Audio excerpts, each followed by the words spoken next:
It was a crisp December morning in the sleepy village of St. Mary's on the Heath, where frost sparkled like sugar across the hedgerows, and the chimneys exhaled thin plumes of smoke that mingled with the pale winter sun. The village, with its cobbled streets and ivy-clad cottages, seemed particularly cheerful that year, for the annual Christmas Fête at Maplewood Manor was only days away. Even the usually reticent postmistress, Mrs. Clover, had been heard gossiping excitedly about the manor's upcoming festivities. Miss Jane Marple, knitting calmly by her sitting-room fire at St. Mary Mead, sipped her afternoon tea while listening to the distant chimes of the village clock tower. At 72, she had grown fond of observing the curious ways of human nature from the comfort of her quiet home, her sharp mind far more active than her frail body suggested. Today, however, she felt a certain restlessness. The post had brought letters from acquaintances in St. Mary's, on the Heath, including a rather urgent note from Mrs. Cecilia Hartwell, the lady of Maplewood Manor. "Dearest Miss Marple," the letter began in neat copperplate handwriting, "I fear we have a most distressing situation at the manor. One of our most anticipated holiday events may be marred by unfortunate circumstances. Pray, if you have the leisure, do consider paying us a visit. Your insight is, as always, invaluable." The handwriting hinted at agitation rather than mere civility. Miss Marple, though noting the polite restraint typical of the Hartwells, felt a familiar tingle of curiosity.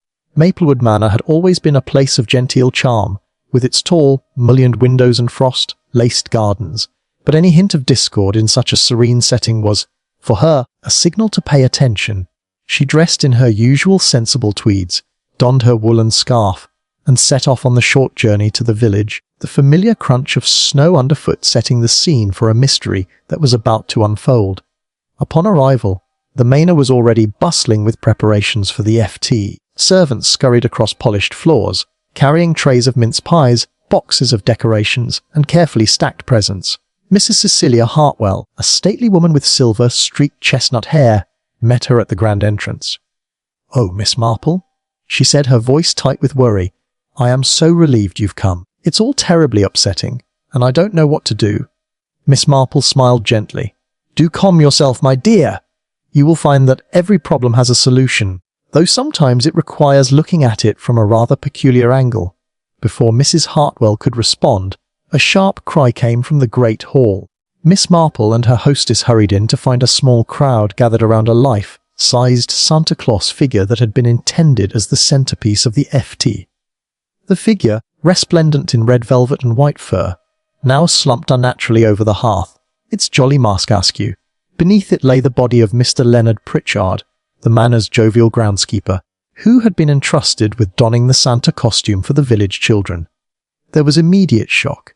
Mr. Pritchard, known for his hearty laugh and rosy cheeks, looked as though he had simply collapsed, but Miss Marple's experienced eye noticed the subtle stiffness of his hands and the faint, peculiar smell that lingered in the air. Aniseed mixed with something sharper, metallic perhaps.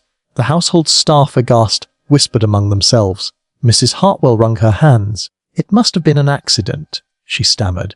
"He had the new gloves on, the ones I gave him just this morning. Perhaps he tripped, or the costume caught." Miss Marple, however, remained silent, her mind piecing together the small details.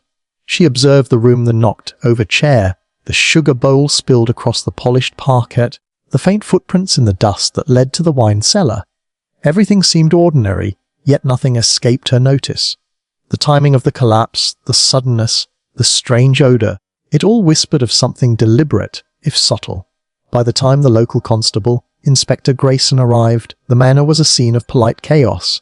The inspector, a competent but unimaginative man, immediately suggested it might be heart failure or an unfortunate slip on the polished floor. Miss Marple merely nodded, allowing him to speak, but her mind raced with possibilities. She had learned long ago that in the village, appearances were often deceiving, and that even in the most festive and tranquil surroundings, human nature could be as dark as winter's longest night. And so, with the body removed discreetly to the servants' quarters and the children kept away from the hall, the stage was set. Miss Marple, quietly settling into the manor's drawing room with a cup of steaming tea, knew that the Christmas Fête would not be the same this year. A shadow had fallen over Maplewood Manor, and she was determined to uncover the truth before the holiday spirit was permanently tainted. The morning after the incident, Miss Marple began her inquiries with a calm thoroughness that left no detail overlooked. She preferred observation first, watching the villagers' interactions, noting small gestures, and listening to the undertones of conversation. Her first interview was with Mrs. Florence Dursley, the housekeeper. Florence, a woman of considerable experience, was flustered but eager to assist. "Mr. Pritchard was excited to play Santa this year," she explained. "He said it would be the highlight of his winter. I've never seen him happier." Yet, her eyes darted toward the Manor's wine cellar, as if hinting at something unsaid. "And did anyone see him before he fell?" Miss Marple asked gently. "No, ma'am. He was in the costume room. Some of the children had been peeking, but he shooed them away. He seemed anxious, though, very unusually so." Miss Marple noted this anxiety. Often, the smallest emotional deviation could hint at a concealed motive or an unseen threat. Next, she spoke to young Timothy Hartwell, Mrs. Hartwell's nephew, who had taken a keen interest in the FT. He was an eager, excitable boy of 14, and Miss Marple suspected that children, like the villagers, often observed far more than adults credited them with. "Santa was supposed to hand out presents in the Great Hall," Timothy said, "but Mr. Pritchard went to fetch them early, and then. His voice faltered. Miss Marple encouraged him gently, and he added, "I think someone wanted him gone. I saw Mr. Blackwood sneaking near the costume room last night. He looked worried." Miss Marple filed this observation mentally.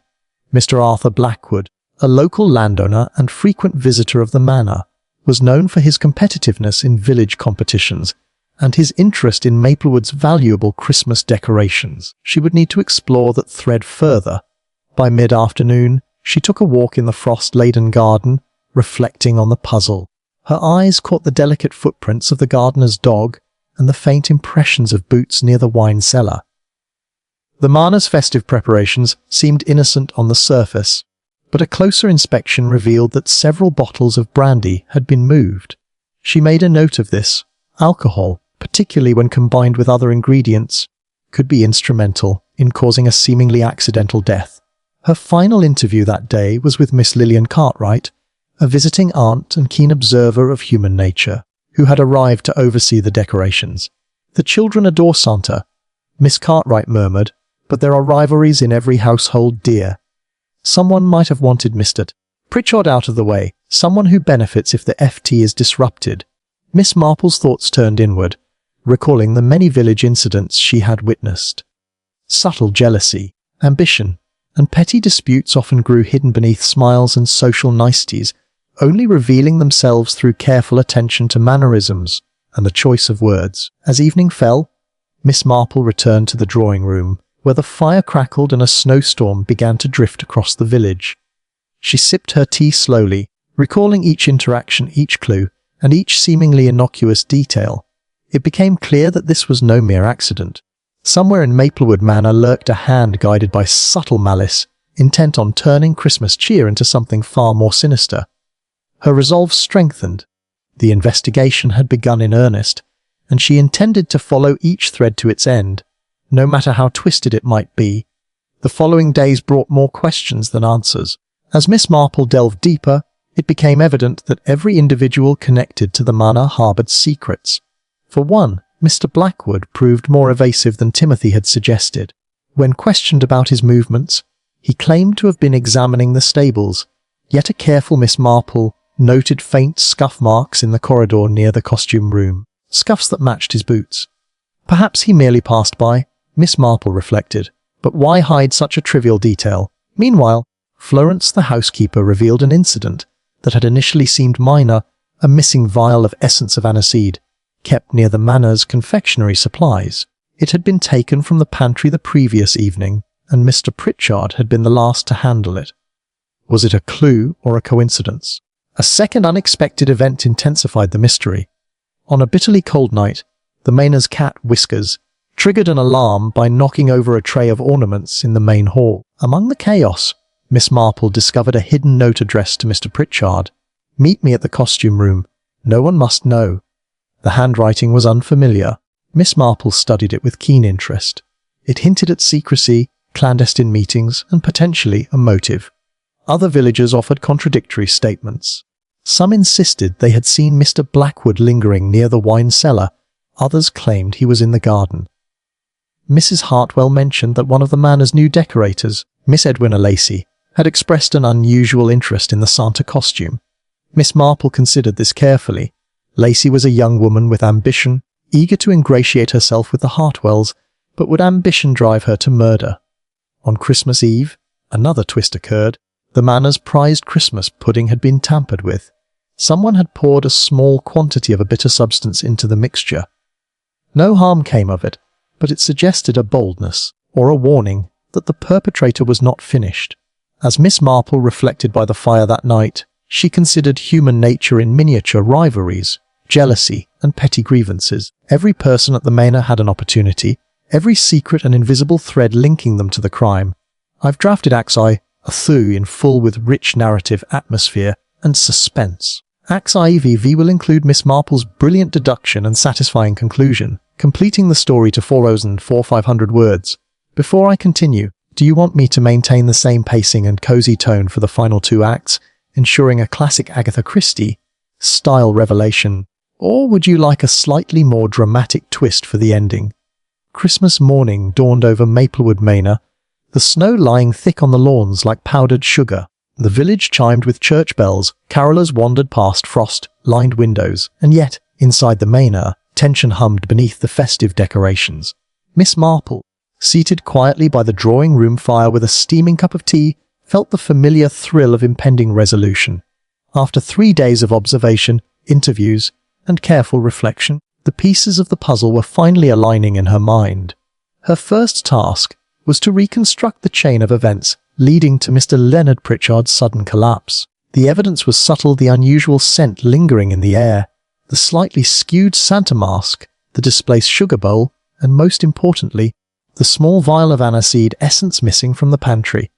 Miss Marple knew human nature well enough to recognize that the simplest gestures, touches of misdirection or hurried movements, often concealed the most deliberate actions. She began by re-examining the Santa costume. The gloves Mr. Pritchard had worn were thick, soft leather, perfectly fitted, and yet, upon closer inspection, Miss Marple noticed a faint residue on the fingertips, a powdery substance, invisible unless scrutinized carefully. It was not dangerous in itself, but it indicated contact with something unusual. She murmured. Someone prepared this carefully, someone who knew the victim would be wearing gloves, would handle certain objects, and would be seen as completely innocent in doing so. She gathered the household in the drawing room under the guise of discussing the day's FT arrangements. The assembled group included Mrs. Hartwell, young Timothy, Mr. Blackwood, Miss Lillian Cartwright, Miss Edwina Lacey, and Florence the housekeeper. "Now, my dears," Miss Marple began, her voice gentle but imbued with quiet authority. "We are all fond of the manor, are we not? And we wish the Fête to be joyous even after the unfortunate events." She paused, letting her gaze settle on each person. "Yet accidents, tragic though they may appear, do not occur in isolation. Let us consider the details." She spoke of the Santa costume, the gloves, the small vial of aniseed essence, and the footprints near the wine cellar. The victim, she continued, was someone kind, cheerful, and rather unassuming. He would never suspect malice in those around him, which made him the perfect target. Miss Marple then turned to the clue that had seemed almost trivial, the note instructing Mr. Pritchard to meet in the costume room. She paused, allowing the room to absorb her words. This note was intended to ensure privacy, yet it was sent by someone none of us would immediately suspect, a person familiar with the manor's routines and with sufficient knowledge to manipulate the situation. A hush fell over the room. Even Mr. Blackwood, who had been smiling confidently, looked slightly uncomfortable. Miss Marple's gaze finally rested on Miss Edwina Lacey. "You, my dear, expressed unusual interest in the Santa costume. You were eager to be noticed, to ingratiate yourself with the Hartwells. But ambition, though generally harmless, can take darker turns when one perceives an obstacle. Mr. Pritchard, cheerful as he was, inadvertently stood between you and the opportunity to shine during the FT." Edwina's lips trembled. I did like to help decorate. Yes, but I would never." Miss Marple smiled kindly. "You did not intend to harm. That is clear, but your curiosity, coupled with a desire to impress, led to a thoughtless, yet dangerous action. You mixed a small amount of bitter aniseed extract into the lining of the gloves. Intending only to create a harmless prank, the mask would have rubbed, the gloves would have left a mild scent, and everyone would have laughed.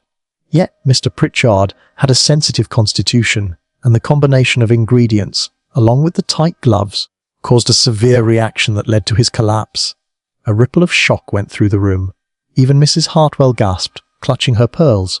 Miss Marple continued. It was an accident, yes, but one caused by thoughtless interference.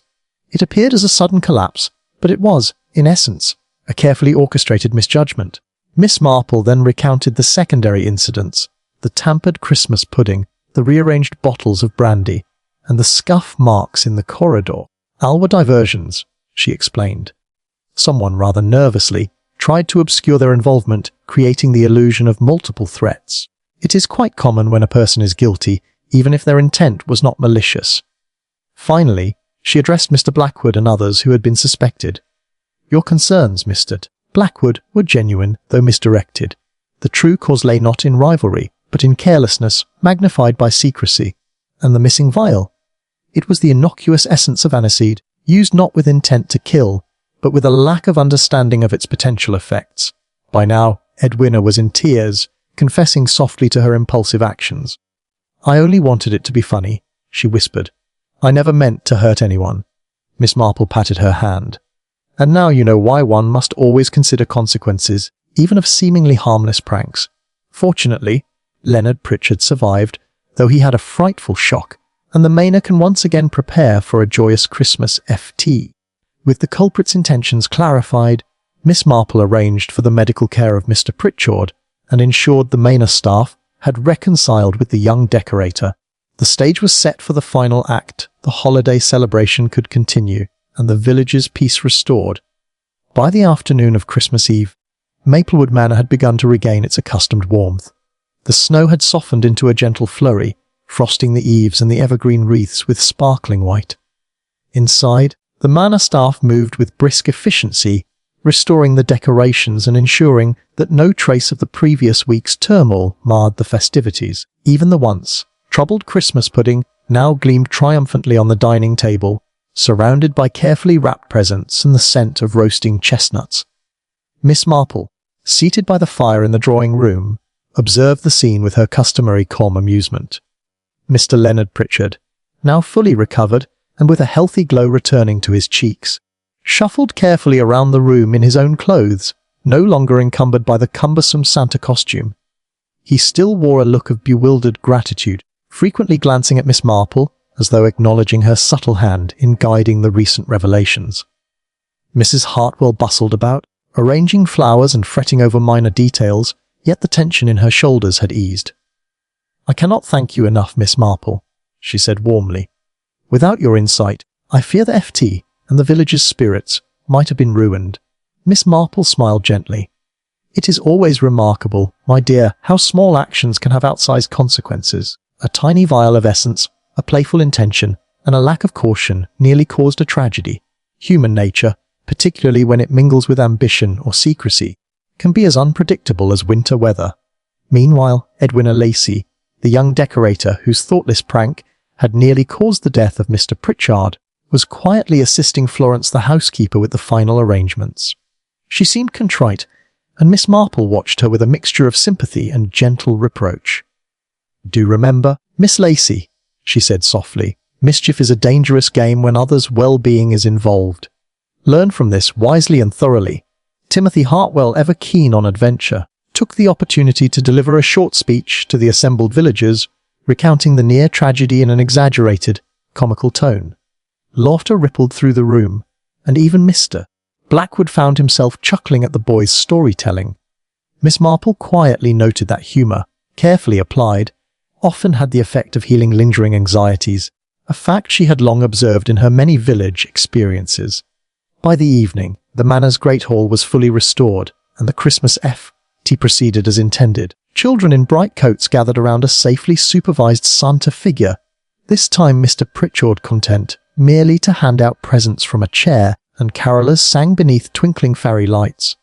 The warmth of the fire, the scent of pine and roasting chestnuts, and the soft murmur of cheerful conversation created the atmosphere of a perfect English Christmas. Miss Marple, sipping her tea in a corner of the hall, reflected on the events of the past week. What had seemed at first a tragic accident had revealed a network of human flaws, ambitions, and small jealousies, yet nothing irreparably dark. She thought of Maplewood Manor itself, the cheerful chaos of preparations, and the subtle ways that people's intentions, whether mischievous, anxious, or well-meaning, intertwined in surprising patterns. Her attention returned briefly to Mr. Pritchard, who was smiling as he handed a carefully wrapped gift to a little girl. He is fortunate, Miss Marple mused, to have survived the consequences of thoughtless enthusiasm, and yet one might say he has also brought a village together through this very incident. Life, like a Christmas tea, thrives on both order and a touch of unpredictability. As the evening drew on, Miss Marple took her leave, her steps quiet in the snowy courtyard. Mrs. Hartwell, Mr. Pritchard, and the other villagers bid her warm farewell, each grateful for her calm intelligence, her gentle discernment, and the subtle wit that had, in its own quiet way, restored peace to the manor.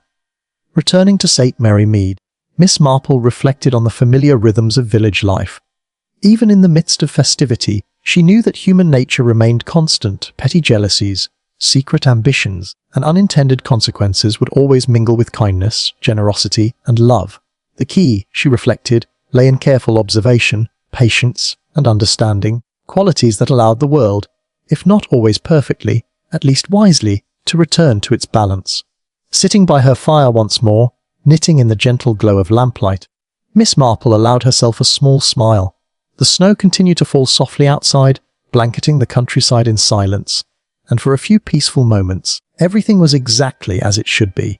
And so, the Santa Claus mystery was resolved, not with violence or recrimination, but with the steady application of wisdom, the exposure of truth, and the restoration of cheer. Maplewood Manor, its inhabitants, and even the mischievous young decorator had learned valuable lessons about human nature, kindness, and caution. Christmas, at last, could be celebrated in warmth, laughter, and the spirit of goodwill, exactly as it was meant to be. Miss Marple, reflecting on the village, the manor, and the curious intricacies of human behaviour, sipped her tea once more. It is remarkable, she thought, how a little curiosity, a tiny oversight, and a touch of ambition can cause so much mischief, and yet, with a modicum of patience and observation, harmony can always be restored. With that, the fire crackled, the snow drifted softly against the windows, and Miss Marple's quiet vigil over human nature continued, ready for the next puzzle the world might present.